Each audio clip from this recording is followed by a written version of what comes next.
नमस्कार दोस्तों, स्वागत है आपका हमारे फ्री ऑप्शंस ट्रेडिंग कोर्स के नेक्स्ट लेक्चर में। इस लेक्चर में मैं आपको ऑप्शन सेलिंग करना सिखाने जा रहा हूं। अगर आप मार्केट में एक्टिव हैं तो आपने ये तो जरूर सुना होगा कि ऑप्शन सेलिंग बेसिकली बड़े बड़े इंस्टीट्यूशंस और बड़े बड़े ट्रेडर्स करते हैं। और अगर प्रोबेबिलिटी की बात करें तो ऑप्शन सेलिंग में 67% ट्रेडर्स पैसा कमाते हैं, जबकि ऑप्शन बाइंग में सिर्फ 33% ट्रेडर्स ही पैसे कमा पाते हैं। अब देखो, वैसे तो ऑप्शन सेलिंग करने के लिए आपको 1 लाख रुपए से भी ज्यादा की जरूरत होती है, लेकिन इस वीडियो में मैं आपको एक ऐसी स्ट्रेटजी बताऊंगा जिससे आप सिर्फ 25 से 30 हजार रुपए के अंदर ही ऑप्शन सेलिंग कर पाएंगे। ये ट्रिक बहुत कम ही लोग जानते हैं और इस वीडियो के बाद आप भी उन लोगों में होंगे जो इस ट्रिक को जानते होंगे। तो चलिए इस वीडियो को शुरू करते हैं, लेकिन ध्यान रहे कि ये वीडियो सिर्फ एजुकेशनल पर्पसेस के लिए है। तो अगर आप ट्रेडिंग करते हैं तो अपने रिस्क पर करें और कभी भी लोन लेकर ट्रेडिंग ना करें, क्योंकि इससे आप बहुत बड़ी मुसीबत में पड़ सकते हैं। तो चलिए सबसे पहले समझते हैं कि ऑप्शन सेलिंग क्या होती है और आप कैसे ऑप्शन सेलिंग से प्रॉफिट अर्न कर सकते हैं। तो अगर आपने हमारे इससे पहले के लेक्चर्स देखे हैं तो आप ये तो अभी तक जान ही गए होंगे कि हर ऑप्शन में दो तरह के ऑप्शन होते हैं। एक होता है कॉल ऑप्शन, दूसरा होता है पुट ऑप्शन। अगर आप ऑप्शन बायर हैं और आपको लगता है कि मार्केट बढ़ेगा तो आप कॉल ऑप्शन बाय करते हैं, और अगर आपको लगता है कि मार्केट गिरेगा तो आप पुट ऑप्शन बाय करते हैं। बट यहाँ पर समझने वाली बात यह है कि अगर आप कॉल ऑप्शन या पुट ऑप्शन बाय कर रहे हैं तो कोई ना कोई ऐसा व्यक्ति जरूर होगा जो उस ऑप्शन को सेल कर रहा होगा, क्योंकि जब कोई सेल कर रहा है तभी तो आप उसे बाय कर रहे हैं। तो जो व्यक्ति ऑप्शन सेल करता है उसको हम ऑप्शन सेलर कहते हैं। लेकिन ऑप्शन सेलर के पर्सपेक्टिव से कॉल सेल करने का और पुट सेल करने का जो मतलब है वो डिफरेंट होता है। ऑप्शन सेलर कॉल ऑप्शन तब सेल करता है जब उसे लगता है कि मार्केट गिरेगा, और ऑप्शन सेलर पुट ऑप्शन तब सेल करता है जब उसे लगता है कि मार्केट बढ़ेगा। अब ये जो ऑप्शन सेलिंग है ना, इसमें सबसे बड़ा एडवांटेज ये होता है कि यहाँ पर टाइम आपके फेवर में काम करता है, जबकि ऑप्शन बाइंग में टाइम आपके अगेंस्ट में काम करता है। यानी जितना ज्यादा टाइम बढ़ता जाता है आपके प्रीमियम की जो वैल्यू होती है वो कम होती जाती है।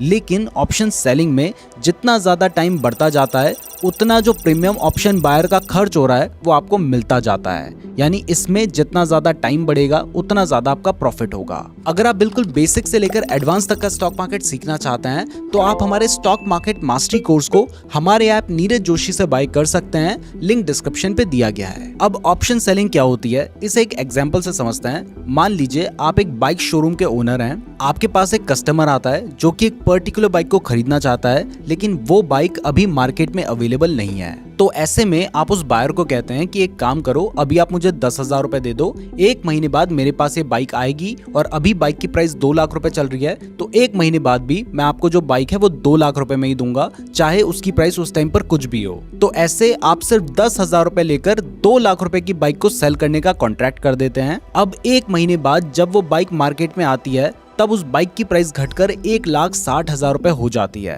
तो ऐसे में क्या वो बायर आपसे 2 लाख रुपए में उस बाइक को बाय करेगा? बिल्कुल भी नहीं करेगा, क्योंकि इससे उसको बड़ा नुकसान हो जाएगा। तो ऐसे में वो क्या करेगा, वो जो 10,000 रुपए उसने आपको एडवांस दिए हैं उसको वो भूल जाएगा और मार्केट से वो 1,60,000 रुपए में कहीं पर भी वो बाइक बाय कर लेगा। तो यहाँ पर आप जो ऑप्शन सेलर हैं जिसने उसको बाइक सेल करने का कॉन्ट्रैक्ट किया था, उसको बैठे बिठाए 10,000 रुपए का प्रॉफिट हो जाएगा, क्योंकि उसने वो एडवांस आपको दिया है और आपको बाइक भी देनी नहीं पड़ी। तो इस तरीके से ऑप्शन सेलर को प्रॉफिट होता है। लेकिन अगर मान लो उस बाइक की प्राइस बढ़कर 2,20,000 रुपए हो जाती, तो क्योंकि आपने उस बाइक को सेल करने का कॉन्ट्रैक्ट 2 लाख रुपए में कर रखा है, तो वो जो बायर है वो आपसे बाइक खरीदने आ जाएगा और आपको वो 2,20,000 रुपए वाली बाइक 2 लाख रुपए में ही उसे सेल करनी होगी, और ऐसे आपको 20,000 रुपए का लॉस हो जाएगा। तो इस एग्जाम्पल से हमें बेसिकली ये समझ आता है कि जो ऑप्शन सेलर है उसे जो प्रॉफिट होता है वो ऑप्शन बायर के प्रीमियम से होता है। यानी जितना ऑप्शन बायर ने उस पर्टिकुलर कॉन्ट्रैक्ट को बाय करने का प्रीमियम दिया है, ऑप्शन सेलर को सिर्फ उतना ही प्रॉफिट हो सकता है। मतलब ऑप्शन सेलर को तभी प्रॉफिट होगा जब ऑप्शन बायर का जो कॉन्ट्रैक्ट है वो इन द मनी एक्सपायर होगा। मतलब मान लो कि जो ऑप्शन बायर है उसने 45,000 का कॉल ऑप्शन बाय किया था और ऑप्शन सेलर ने 45,000 का कॉल ऑप्शन सेल किया था। तो ऐसे में जो ऑप्शन बायर है उसको लग रहा था कि मार्केट 45,000 से ऊपर क्लोज होगा। तो अगर ऐसा ही होता है और मार्केट 45,000 से ऊपर जाकर क्लोज होता है तो यहाँ पर ऑप्शन बायर को प्रॉफिट होता है, लेकिन अगर मार्केट 45,000 से नीचे क्लोज हो जाता है तो यहाँ पर जो भी प्रीमियम ऑप्शन बायर ने पे किया था वो सारा प्रॉफिट ऑप्शन सेलर को मिल जाएगा। तो इस तरीके से ऑप्शन सेलर को प्रॉफिट होता है। वैसे अगर आपको वीडियो पसंद आ रही है तो वीडियो को लाइक जरूर कर दीजिएगा। अगर इस वीडियो में 10,000 लाइक आ जाते हैं तो हम इसका नेक्स्ट पार्ट भी अपलोड कर देंगे। अब ये जो प्रीमियम है ये ऑप्शन सेलर को 3 सिनेरियो में मिल सकता है। इसमें पहला सिनेरियो है जिसमें ऑप्शन सेलर का बुलिश व्यू है, यानी ऑप्शन सेलर को लग रहा है कि मार्केट बढ़ेगा। तो ऐसे में वो कौन सा ऑप्शन सेल करेगा, वो पुट ऑप्शन सेल करेगा या फिर कॉल ऑप्शन सेल करेगा? तो वीडियो को पॉज करके अभी कमेंट करके बताइए कि यहाँ पर वो क्या सेल करेगा। अगर आपने कमेंट कर दिया है तो मैं आपको बता दूं कि यहाँ पर जो ऑप्शन सेलर है वो पुट ऑप्शन को सेल करेगा, और कोई ऐसा बायर होगा जिसको लग रहा होगा कि मार्केट गिरेगा और वो पुट ऑप्शन को बाय करेगा। इस तरीके से एक कॉन्ट्रैक्ट क्रिएट हो जाएगा। तो अब अगर मार्केट बढ़ जाता है तो इस केस में जो ऑप्शन बायर है जिसने पुट ऑप्शन बाय किया था और जिसको लग रहा था कि मार्केट गिरेगा उसको लॉस होने लग जाएगा, तो वो अपना कॉन्ट्रैक्ट पूरा नहीं करेगा और ऐसे में ऑप्शन सेलर को प्रॉफिट हो जाएगा। इसके बाद सेकंड सिनेरियो है जहां पर सेलर का बियरिश व्यू है, यानी उसको लग रहा है कि मार्केट गिरेगा। तो अगर सेलर को लग रहा है कि मार्केट गिरेगा तो वो कॉल ऑप्शन को सेल करेगा या पुट ऑप्शन को सेल करेगा, ये आपने अभी कमेंट करके बताना है। अगर आपने कमेंट कर दिया है तो मैं आपको बता दूं कि यहाँ पर वो कॉल ऑप्शन को सेल करेगा। वहीं दूसरी तरफ कोई ना कोई ऐसा बायर होगा जिसको लग रहा होगा कि मार्केट बढ़ेगा और वो कॉल ऑप्शन को बाय करेगा। अब ऐसे में मान लीजिए अगर मार्केट गिर जाता है तो जिसने वो कॉल ऑप्शन बाय कर रखा होगा उसको लॉस होने लग जाएगा और वो कॉन्ट्रैक्ट को पूरा नहीं करेगा, जिससे ऑप्शन बायर ने जो प्रीमियम पे किया होगा वो ऑप्शन सेलर को मिल जाएगा। बट इसके अलावा एक तीसरा सिनेरियो भी है जहां पर ऑप्शन सेलर को प्रॉफिट होगा, और यहां पर ऑप्शन सेलर को प्रॉफिट होने की प्रोबेबिलिटी सबसे ज्यादा होती है, और वो है कि अगर मार्केट साइडवेज रहता है, यानी ना तो मार्केट बढ़ता है और ना ही मार्केट गिरता है। और यहाँ पर ऑप्शन सेलर को प्रॉफिट होने के पीछे का जो रीजन है वो है थीटा, यानी टाइम डिके। हमने आपको बताया है कि ऑप्शन सेलिंग में जो थीटा है यानी जो टाइम डिके है वो ऑप्शन सेलर के फेवर में काम करता है, यानी जैसे जैसे टाइम बढ़ता चला जाता है वैसे वैसे ऑप्शन सेलर को प्रॉफिट होता चला जाता है। तो अगर मान लो एक ऑप्शन बायर ने 45,000 का कॉल ऑप्शन बाय किया था और दूसरे ऑप्शन सेलर ने 45,000 का कॉल ऑप्शन सेल किया था, तो यहाँ पर जो ऑप्शन बायर है उसने जो प्रीमियम पे किया था उसमें टाइम वैल्यू भी इंक्लूडेड थी, यानी जितने टाइम के लिए उसने वो ऑप्शन बाय किया था उतने टाइम की वैल्यू उसे सेलर को देनी होती है। अब ऐसे में मान लीजिए जो ऑप्शन बायर है उसने 45,000 का कॉल ऑप्शन बाय किया था 5,000 रुपए देकर, और जो ऑप्शन की प्राइस है वो जिस रेंज के आसपास उसने बाय किया था वहीं की वहीं रहती है। तो अगर मान लो एक ऑप्शन बायर ने कॉल ऑप्शन बाय किया था ये सोचकर कि मार्केट बढ़ेगा, और मार्केट थोड़ा सा बढ़ने के बाद वापस उसी रेंज में आ जाता है जहां पर उसने बाय किया था, तो ऐसे में थीटा डीके की वजह से ऑटोमेटिकली उस कॉन्ट्रैक्ट का जो प्रीमियम है वो कम हो जाएगा, और इससे जो ऑप्शन बायर है उसको लॉस होगा और जो ऑप्शन सेलर है उसको प्रॉफिट होगा। और यही एक रीजन है जिसकी वजह से ऑप्शन सेलर को प्रॉफिट होने के चांसेस ज्यादा होते हैं। तो अब आपको समझ आ गया होगा कि ये 3 सिनेरियो हैं जिसमें ऑप्शन सेलर को प्रॉफिट हो सकता है। वैसे क्योंकि हम आपको ये पेड कोर्स में सेल किए जाने वाला कंटेंट बिल्कुल फ्री में प्रोवाइड कर रहे हैं, तो इसके रिटर्न में आप कम से कम इस वीडियो को लाइक तो कर ही सकते हैं, और इसके साथ ही आप इस वीडियो को अपने इंस्टाग्राम और व्हाट्सएप के स्टेटस में शेयर भी कीजिएगा। और अगर आप इंस्टाग्राम पे शेयर करोगे तो मुझे टैग भी करना, हो सकता है कि मैं आपकी स्टोरी को रीशेयर कर दूं। तो चलिए अब हम एक ऑप्शन सेलिंग का ऐसा फंडामेंटल समझते हैं जिसकी वजह से ज्यादातर रिटेल ट्रेडर्स के लिए ऑप्शन सेलिंग करना मुश्किल होता है, और यही एक वजह है जिसकी वजह से ज्यादातर जो ट्रेडर्स हैं वो ऑप्शन बाइंग करना प्रेफर करते हैं, और वो फंडामेंटल है मार्जिन रिक्वायरमेंट। तो मार्जिन रिक्वायरमेंट का मतलब होता है वो अमाउंट जो आपको ट्रेड करने के लिए जरूरी होता है। अगर आप ऑप्शन बाइंग करते हैं तो आपको एक लॉट 5 से 10,000 रुपए के बीच में मिल जाता है, यानी यहाँ पर जो मार्जिन रिक्वायरमेंट है वो कम है। लेकिन अगर आप ऑप्शन सेलिंग करते हैं तो इस केस में आपको एक लॉट सेल करने के लिए 1 से 1.5 लाख रुपए की जरूरत पड़ती है। अब यहाँ पर आपके माइंड में क्वेश्चन आ रहा होगा कि अगर ऑप्शन बाय करने के लिए 5 से 10,000 रुपए की जरूरत है तो ऑप्शन कॉन्ट्रैक्ट तो वही है, फिर उसको सेल करने के लिए 1 से 1.5 लाख रुपए की जरूरत क्यों पड़ती है, और ऑप्शन सेलिंग में इतना हाई मार्जिन रिक्वायरमेंट क्यों जरूरी है? जैसे अभी आप स्क्रीन में देख सकते हैं कि जो निफ्टी का 20,100 का कॉल ऑप्शन है, इसकी प्राइस अभी 153 रुपीज़ चल रही है।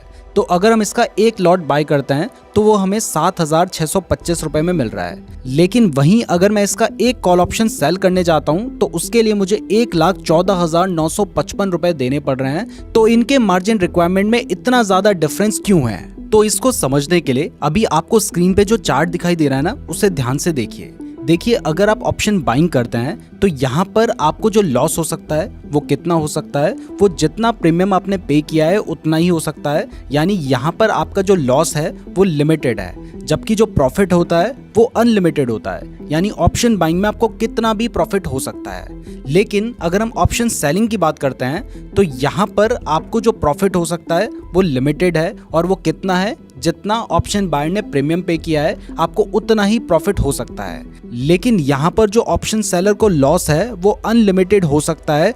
यानी ऑप्शन बाइंग में जो लॉस है वो लिमिटेड होता है, लेकिन जो प्रॉफिट है वो अनलिमिटेड हो सकता है। जबकि ऑप्शन सेलिंग में आपका प्रॉफिट लिमिटेड है, जितना प्रीमियम ऑप्शन बायर ने पे किया है उतना है, जबकि आपका जो लॉस है वो अनलिमिटेड हो सकता है। इसलिए जो ब्रोकर है वो सेफ साइड रहने के लिए ऑप्शन सेलर से ज्यादा मार्जिन की रिक्वायरमेंट रखता है, ताकि अगर ऑप्शन सेलर को लॉस हो तो जितना प्रीमियम उसने पे किया है उसमें से ही वो डिडक्ट हो जाए। तो अब आपको समझ आ गया है कि ऑप्शन सेलिंग में इतनी हाई मार्जिन की रिक्वायरमेंट क्यों होती है। तो चलिए अब मैं आपको वो तरीका भी बता देता हूं जिससे आप अपनी जो मार्जिन रिक्वायरमेंट है उसको कम कर सकते हैं, और सिर्फ 25 से 30 हजार रुपए देकर ही आप ऑप्शन सेलिंग कर सकते हैं। तो पहले मैं आपको ऑप्शन सेलिंग करने का एक तरीका समझा देता हूं, उसके बाद मैं आपको ये प्रैक्टिकली करके भी दिखाऊंगा। तो यहाँ पर अभी आपको एक आर्टिकल दिखाई दे रहा है जिसमें लिखा है कि एनएसई के नए फ्रेमवर्क के हिसाब से 1 जून 2020 से हेज्ड पोजीशन के लिए जो मार्जिन रिक्वायरमेंट है उसको 70% तक घटा दिया गया है। यानी अगर आप हेजिंग करेंगे तो आपको ज्यादा मार्जिन पे नहीं करना पड़ेगा, और इसी रूल का हम बेनिफिट उठाने वाले हैं। तो अब आपको ये तो समझ आ गया है कि हम कौन से रूल का यूज करेंगे। तो अब मैं आपको थोड़ा प्रैक्टिकली दिखाता हूँ, उसके बाद मैं आपको अपने डीमैट अकाउंट में ट्रेड लेकर भी दिखाऊंगा। तो यहाँ पर मैं सेंसिबल की वेबसाइट में आ गया हूँ। क्लियर कर दूं कि ये स्पॉन्सर्ड नहीं है, मैं खुद यूज करता हूँ इसलिए आपको बता रहा हूँ। तो यहाँ पर मैंने build a new custom strategy पे क्लिक कर दिया है। अब देखिए यहाँ पर अभी अगर मैं जाकर 20,200 का कॉल ऑप्शन सेल करता हूँ, अगर मैं सेल करने पे क्लिक करूंगा तो आप देख सकते हैं कि मुझे सेल करने के लिए 1,13,000 रुपीज की जरूरत पड़ेगी। यानी अगर मैं डायरेक्टली ऑप्शन सेल करूंगा तो उसके लिए मुझे 1,13,000 रुपए चाहिए। लेकिन इसके साथ ही अगर मान लीजिए मैं एक कॉल ऑप्शन बाय भी कर लूं तो आप देखिए कि मेरी रिक्वायरमेंट कितनी घट गई है। तो आप यहाँ पर देख सकते हैं कि मेरी जो मार्जिन रिक्वायरमेंट है वो घटकर 42,400 रुपीज हो चुकी है। जबकि आज जब मैं इस वीडियो को रिकॉर्ड कर रहा हूँ तो फ्राइडे का दिन है, और जनरली ऐसे टाइम पर जो मार्जिन होते हैं वो हाई होते हैं। तो यानी इस स्ट्रैटेजी में अगर मान लीजिए आपको 20,200 का कॉल ऑप्शन सेल करना है तो उससे पहले आपको कोई एक दूर का कॉल ऑप्शन बाय करना होगा। जैसे हम यहाँ पर 19,700 का कॉल ऑप्शन बाय कर रहे हैं, जिससे ब्रोकर को ये लगेगा कि हम हेजिंग करना चाह रहे हैं, और इस वजह से हमारी जो मार्जिन रिक्वायरमेंट होगी वो कम हो जाएगी। अब सिर्फ एग्जाम्पल के लिए आपको दिखा रहा हूं। आप देख सकते हैं कि अगर मान लीजिए हम 19,800 का कॉल ऑप्शन सेल करना चाहते हैं, और इसके साथ ही अगर हम 19,700 का कॉल ऑप्शन बाय भी कर लेते हैं, तो हमारी जो मार्जिन रिक्वायरमेंट है वो घटकर 24,000 रुपीज पर आ गई है। यानी 24,000 रुपीज के अंडर ही आप ऑप्शन सेल कर सकते हैं। और फिर से ध्यान रखिए कि आज मैं फ्राइडे के दिन ये ट्रेड कर रहा हूं। अगर मान लीजिए मैं ट्यूसडे या वेडनेसडे के दिन जाकर ये ट्रेड करूंगा तो वहां पर मेरी मार्जिन रिक्वायरमेंट और कम हो चुकी होगी। तो अब आपको समझ आ गया है कि किस तरीके से हम कम मार्जिन में ट्रेड कर सकते हैं। तो चलिए अब इसे प्रैक्टिकली डीमैट अकाउंट में भी देख लेते हैं। और ये जो एग्जांपल मैं आपको दिखा रहा हूँ ये मैं फिन निफ्टी में आपको दिखाने जा रहा हूँ। बट उससे पहले अगर आप ट्रेडिंग के लिए बेस्ट डीमैट अकाउंट खुलवाना चाहते हैं तो मैंने कुछ अच्छे डीमैट अकाउंट्स के लिंक आपको डिस्क्रिप्शन पे दे रखे हैं, तो डिस्क्रिप्शन जरूर चेक कर लीजिएगा।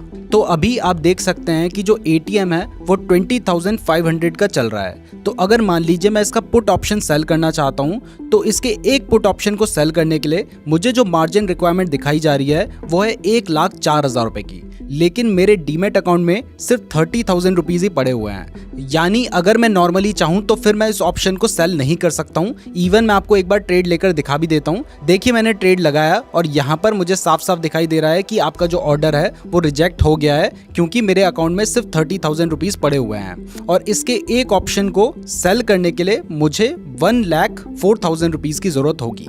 बट जैसा कि मैंने आपको बताया है कि अगर इसके साथ ही मैं एक पुट ऑप्शन बाय भी कर लूं तो मेरी जो मार्जिन रिक्वायरमेंट है वो कम हो जाएगी। तो चलिए उसको अब ट्राई करके देखते हैं और इसके लिए मैं कोई दूर का पुट ऑप्शन बाय कर लेता हूं। तो यहाँ पर मैं 20,300 का एक पुट ऑप्शन बाय करने जा रहा हूं और इसका एक जो लॉट है वो मुझे 396 रुपीज का पड़ रहा है और इसको मैं मार्केट प्राइस में ही बाय कर लेता हूं। तो मैंने 300 रुपीज देकर अभी 20,300 का एक पुट ऑप्शन बाय कर लिया है और आप देख सकते हैं कि अभी मेरे पास 29,582 रुपीज पड़े हुए हैं। अब अगर मैं 20,500 का पुट ऑप्शन सेल करने जाता हूं तो आप यहां पर देख सकते हैं कि एक लॉट अब मैं 22,977 रुपीज में ही सेल कर सकता हूं और जैसे ही मैंने यहां पर सेल का ऑर्डर लगाया है तो आप देख सकते हैं कि मेरा एक ऑप्शन सेल हो चुका है, यानी ये ऑर्डर मेरा एग्जीक्यूट हो चुका है और आप देख सकते हैं कि मुझे यहां पर अभी कुछ प्रॉफिट भी होता हुआ दिखाई दे रहा है। तो यहां पर मैंने सिर्फ 300 से 350 रुपए देकर 20,300 के पुट ऑप्शन को बाय कर लिया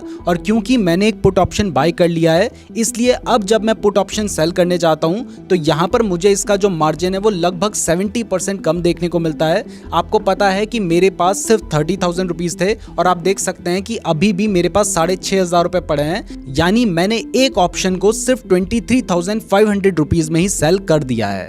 अब आप देख सकते हैं कि मुझे इस ट्रेड में प्रॉफिट दिखाई दे रहा है। ध्यान रखिए कि यहाँ पर मैंने आपको सिर्फ समझाने के लिए ट्रेड लिया है, तो यहाँ पर मैंने बहुत सारे फैक्टर्स नहीं देखे हैं और इसलिए प्रॉफिट पे आपको फोकस नहीं करना है, आपने सीखने पे फोकस करना है। तो अभी आप देख सकते हैं मुझे 130 रुपीज के आसपास का प्रॉफिट चल रहा है, 160 रुपीज का प्रॉफिट हो रहा है, जिसमें हमारा जो पुट ऑप्शन हमने बाय किया था उसमें हमें लॉस हो रहा है, लेकिन जो पुट ऑप्शन हमने सेल किया था उसमें हमें प्रॉफिट हो रहा है। अब मैंने दोनों ही ट्रेड को एक साथ एग्जिट कर दिया है और आप देख सकते हैं कि 29,920 रुपीज मेरे पास वापस आ गए हैं। ये एग्जांपल मैंने आपको सिर्फ सिखाने के लिए लिया था और यहाँ पर जब ये प्रॉफिट मेरे अकाउंट में आएगा तो मैं नो लॉस नो प्रॉफिट में आ जाऊंगा, क्योंकि यहाँ पर मैंने ब्रोकरेज भी पे किया है। तो इस तरीके से आप सिर्फ 25,000 रुपए के अंदर ही ऑप्शन सेलिंग कर सकते हैं। तो अभी तक आपको समझ आ गया है कि ऑप्शन सेलिंग क्या होती है और ऑप्शन सेलिंग कैसे करनी है। तो अब मैं आपको कुछ पॉइंट्स बता देता हूं ताकि अगर आप ऑप्शन सेलिंग करें तो आपको लॉस होने के चांसेस कम हो।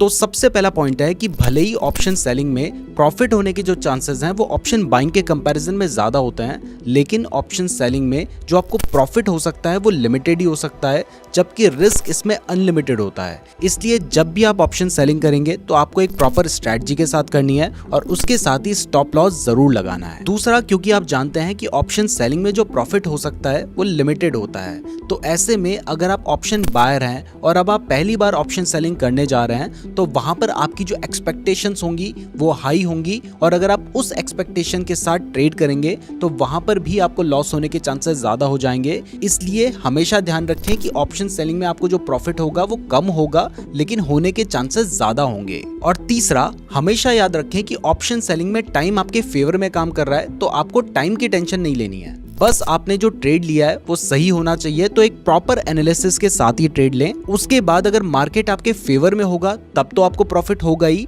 लेकिन अगर मार्केट साइडवेज भी रहेगा तब भी आपको प्रॉफिट होगा। और इसके बाद फाइनली अगर आप कभी भी ट्रेडिंग करते हैं तो हमेशा याद रखें कि ट्रेडिंग एक रिस्की बिजनेस है और यहाँ पर लॉस होने के भी चांसेस होते हैं, तो कभी भी लोन लेकर ट्रेडिंग ना करें। मैं उम्मीद करता हूँ आपको वीडियो पसंद आई होगी। अगर आपको ये वीडियो पसंद आई है तो वीडियो को लाइक कीजिएगा और इस तरह की और वीडियोस देखने के लिए हमारे चैनल को जरूर सब्सक्राइब कर दीजिएगा। धन्यवाद।